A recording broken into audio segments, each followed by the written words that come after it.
Head parking and spin-up. The head parking phase starts after the firmware phase is complete. Here parking means to move the read-write head to a safe location outside of the disk before it begins to spin. Once the platters start the spin-up process to their operational speed, the heads can now start the read-write process of data from the disk's surface. The most commonly used drives can reach a speed of 5,400 RPM or 7,200 RPM. This will determine the speed, too, of the read-write process.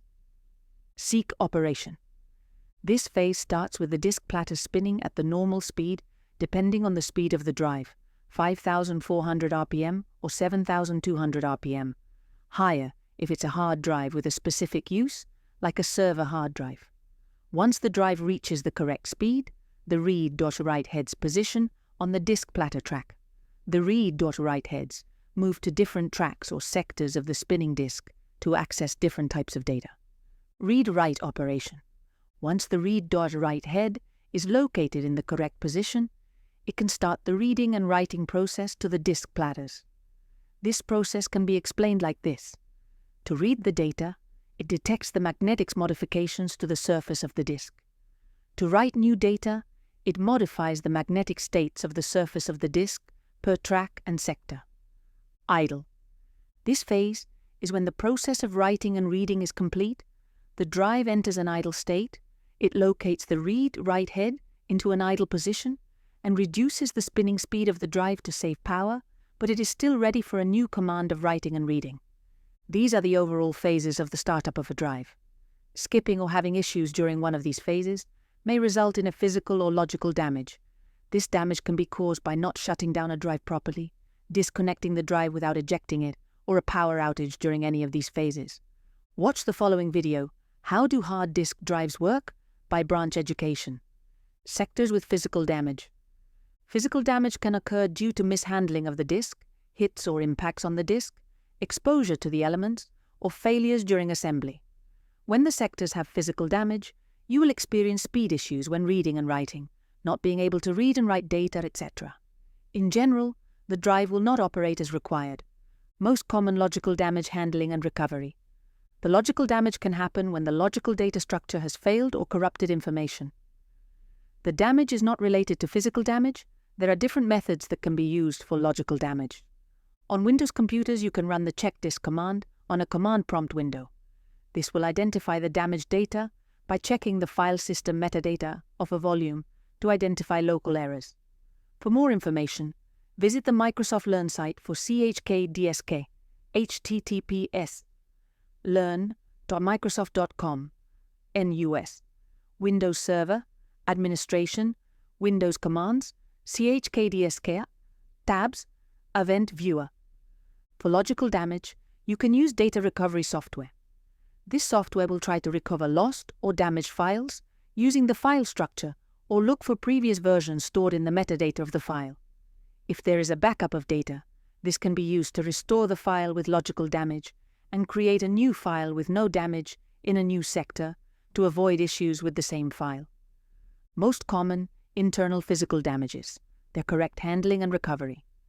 The most common physical damages of a hard drive are related to the incorrect handling of the drive or the exposure to different elements like water, dust or humidity, loss of power during the move of the write to read heads, or moving the drive while it is spinning at normal speed.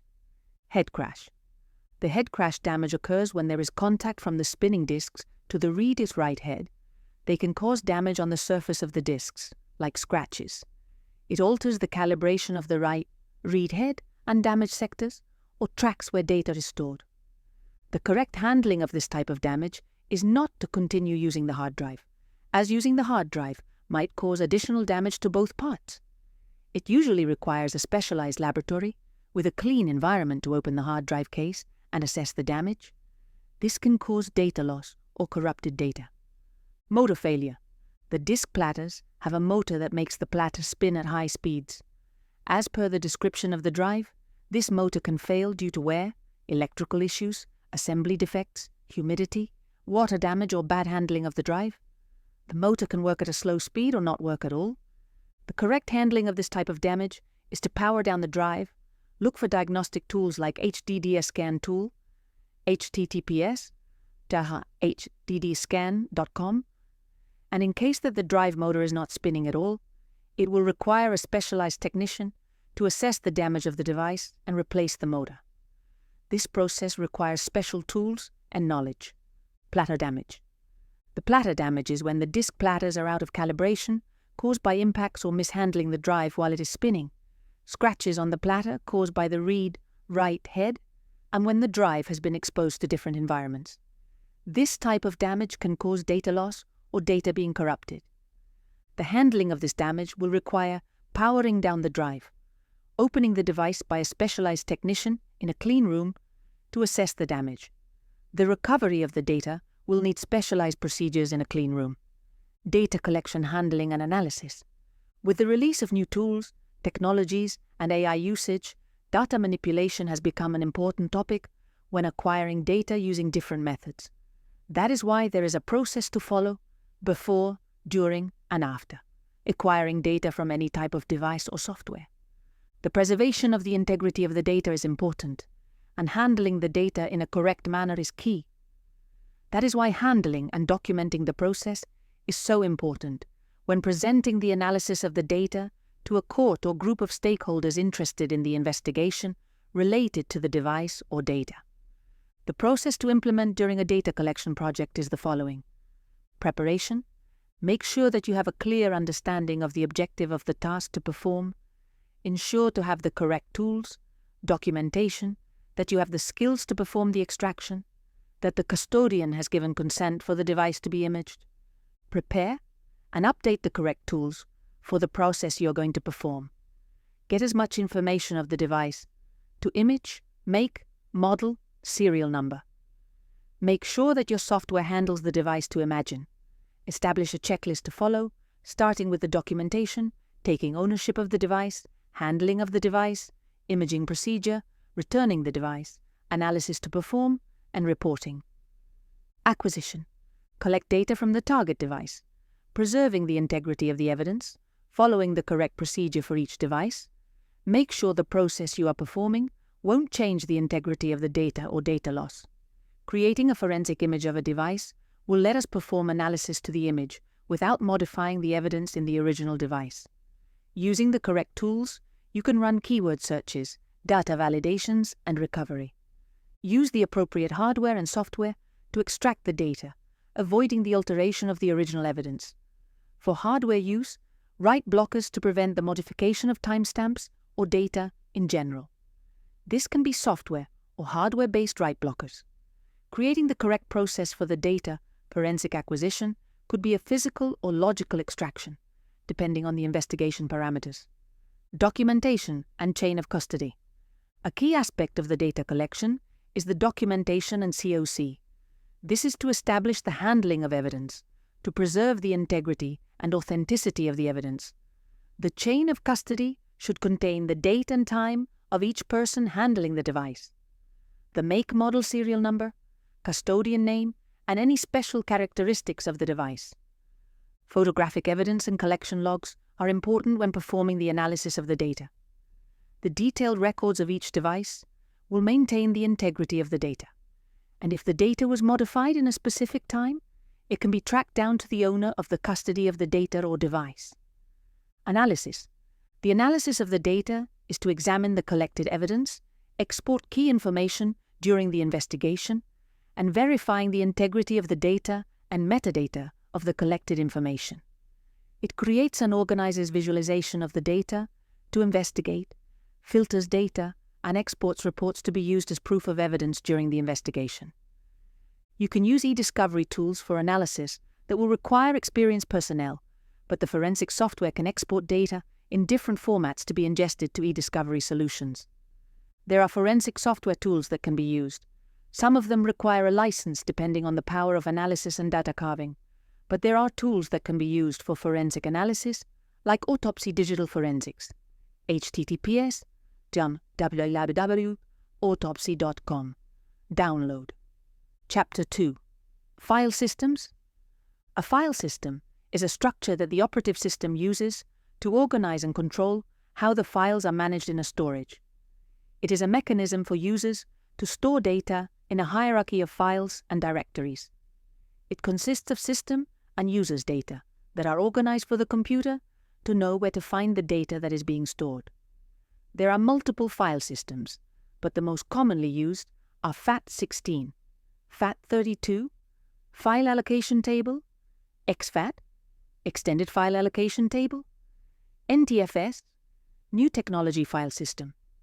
Data organization. In order to have more efficient data management in a file system, it is crucial the way that data is stored and accessed in a storage media. The management of the data, access, modification, and performance depends on a good data organization. As we commonly use Windows-based computers, we understand that there are files and folders. This means that a hierarchical structure of data storage for use facilitates the way data is stored in a media. For the computer to work the same, this organization of data will help us to access data in a more efficient way. The hierarchical structure uses folders or directories as a container for files. It can also contain additional subfolders with files. The files, by definition, are individual sets of data that can be stored in directories. Each file is identified with a name and a file extension. The file extension will determine the type of file. The naming convention of files and directories is being assigned by the file system with different characteristics for each. The files should contain a name that includes an extension. The extension explains the file type. Some naming conventions are case-sensitive, and in cases like Linux or NTFS, a file name with uppercase letters and lowercase can be considered different files. The directories won't contain an extension, and there are no different types of directories. A subfolder can also be converted in a main folder by moving up in the hierarchy of the file system. There are file attributes that are associated with files and folders metadata that can provide information about the file or folder. The metadata contains file size that can be seen on the file properties, but not only that, it has information about file type, timestamps for creation, last modification, last access time, etc. There are different permissions to the file. There are files that are read-only or have hidden attributes. File systems use pointers to manage how files are stored in the storage media. The pointers are used to identify the data blocks in the physical disk sectors. When a file is saved, it can use more than one data block. Each file contains pointers that will tell the file system where the data block is stored in the disk. This will also work when there is fragmentation on the disk that can locate a block that is not next to the one that the pointer is indicating. It can be in a different location of the disk. The indexing structure of a file system is used to improve data access or retrieval from the storage media. There are two commonly used indexing structures that are master file table and inodes. The inodes are used in X2 and X3 file systems, commonly found in Linux systems.